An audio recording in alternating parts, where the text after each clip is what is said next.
Hi friends, JC here. As you may have noticed, there's a heightened level of anxiety being experienced by the collective nervous system lately, including many friends that are near and dear to me.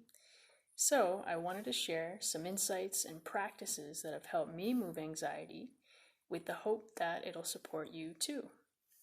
In the last video, I shared my understanding of what anxiety is, the mechanism for how it can perpetuate and stay stuck in our systems, and why we need to identify what's underneath it in order to transform it. And that understanding is the basis for this video, where I'm going to share a simple and awesome tool that I use called a CUE. This tool equips me to identify what emotion is underneath anxiety so it can be moved. And I actually learned this tool as a fencer and a fencing coach, and I used it to give me and my fencers a leg up in high stress moments. So I'll show you how you can use it and customize it for yourself. So to recap, anxiety, we have an underlying emotion that has not been specified, weighed down by thought, and stuck in a container that is too small for it. Our first step towards transformation is identification, because we can act on specifics, vagueness keeps us stuck. So let's get specific. How do we identify which emotion is underneath the anxiety we're currently experiencing? And again, it could be more than one, but we start somewhere. So I've found two approaches useful. One of them I call cues and clues. And the second one I call pick one. All right, cues and clues. Have you ever done an escape room? You've got 60 minutes to solve the mystery and get yourself and your fellow players freed from the scenario. Picture it. There are many clues hidden all around. Some are hidden from view, blending in with the background. Others are in plain sight and need to be decoded. Often, the game master will give you a hint if you're stuck. The great game masters don't tell you the answer, but they give you a hint that cues you into a different way of looking at the clue so that you can solve it for yourself. That's the most fun and empowering way to play it, I find. For me, the experience of identifying the emotion behind anxiety is kind of like freeing myself from an escape room in which the wiser part of myself is the game master. As long as you remember that you have all the clues and resources that you need to free yourself and help if you need it, you will get yourself free. And this is a practice, a process, a learning. Even if you don't get it this go around with the resources inside the room, I believe bigger external forces will help you out and let open that door. That's been my experience. And a good friend of mine put it pretty well to me, named Diana. She said, sometimes your ancestors just hit the eject button for you. For me, the most powerful and transformative gifts have been the tools to empower myself to freedom. And that's what I want to share more about now. So the first empowering step is to give yourself a cue. The best game masters will cue you to orient yourself differently. Sometimes you just can't see the clue from that angle. And a good cue, when you're experiencing anxiety, will shift you into a different mode of perceiving so that you can identify the emotion underneath and then eventually move it and widen the container. I'm sure that you've heard the quote attributed to Einstein, "We can't solve problems with the same kind of thinking we used when we created them." The cue helps you to shift from being inside the experience of anxiety to witnessing your thoughts and feelings, almost as if you were in third person, like a character in a book or a video game. And when you aren't inside the experience but are witnessing it instead, like the game master, you can identify more clearly which emotion is underneath because you'll be able to perceive the clues hidden in plain sight, but we'll get to that. So when we're inside anxiety, we can be very scattered and disorganized. We don't have access to all parts of ourselves. So we need a simple practice to change our mode. And a cue is just that. Shifting our mode is easy to say, not necessarily easy to do in a moment when it matters, but a cue makes it easier. So what is a cue? A cue is a signal for action, a prompt, a reminder.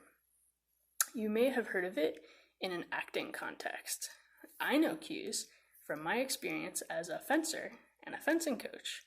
So fencing is a super quick sport.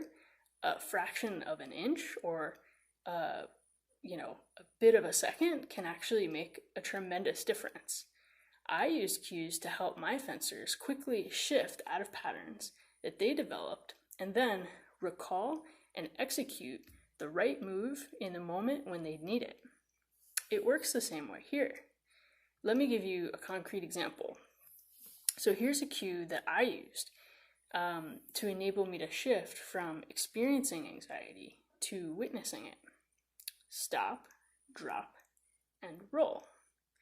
It's easy to remember, even if we're on fire. That's why the fire department teaches it. When you're on fire, the worst thing you can do is run. But how do you remember not to run? It's pretty instinctual, and you're at the height of stress. Stop, drop, and roll is an easy cue to recall, even in the most stressful moments. It saved people's lives, so I borrowed it. I committed to doing stop, drop, and roll anytime I felt anxious. What did that actually look like? Well, I'd be inside the experience of anxiety, feeling shaky, rushing around, and thinking in that looping quality, and then some small part of me would recognize what was happening and remember that I had committed to doing stop, drop, and roll.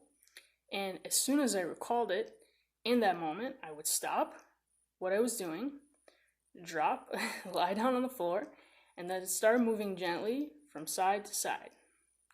And doing this small, simple action was like putting a glitch in my own matrix, interrupting the pattern.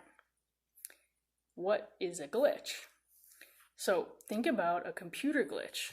I'm sure that you've had the experience when talking to someone on a video call and there's a glitch.